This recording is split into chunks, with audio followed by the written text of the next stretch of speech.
We won all 4 by-elections, 3 with a big swing to Labour. We won 4 mayoral contests. We picked up a lot we picked up a lot of support over the general election of 2015. And so I think as an opposition, we've done very well. We were ahead in May. Then came the wave of resignations, then came the threat to unity in the party, and that is what has put us behind in the polls. So,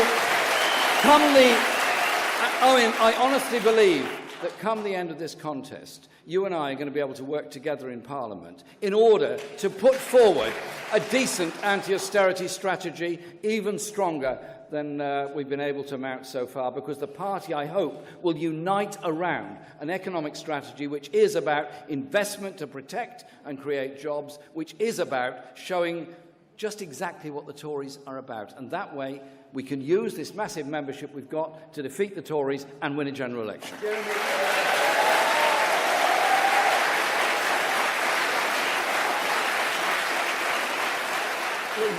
We agree that we need a united Labour Party. We absolutely need that, because disunited parties lose elections. But we have never looked more disunited than we've looked under your leadership. We've never looked more disunited. And part of the reason we are so disunited is we are losing. You and I were at the same shadow cabinet table when we agreed on the strategy we were going to do in the House. We agreed on where we were going to take it to the Tories, and we had a significant number of victories.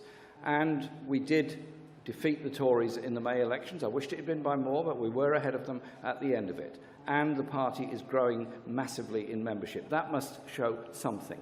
What I don't understand is how you can complain about disunity in the party when you and others are the ones who resigned from the shadow cabinet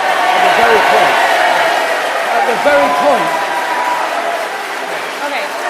the very point when we could have taken it to them. Jeremy, I'm not having that, because you know, Jeremy, that I wasn't part of any coup in the Labour Party. Oh, no. I didn't resign from the shadow cabinet on that Sunday.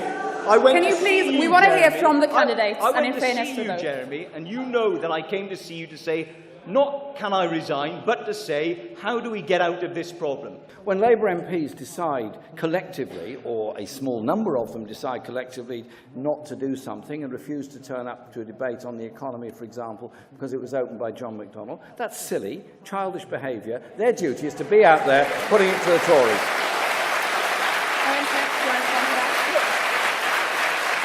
I agree with Jeremy that some of my colleagues have never been reconciled to Jeremy's leadership. I agree with him, and I think some people have behaved appallingly in the Parliamentary Labour Party. But Jeremy, 172 Labour MPs voted no confidence in your leadership. Now, they're not red Tories. These aren't people who want to see the Tories back in power. They're not Blairites. They're just Labour MPs.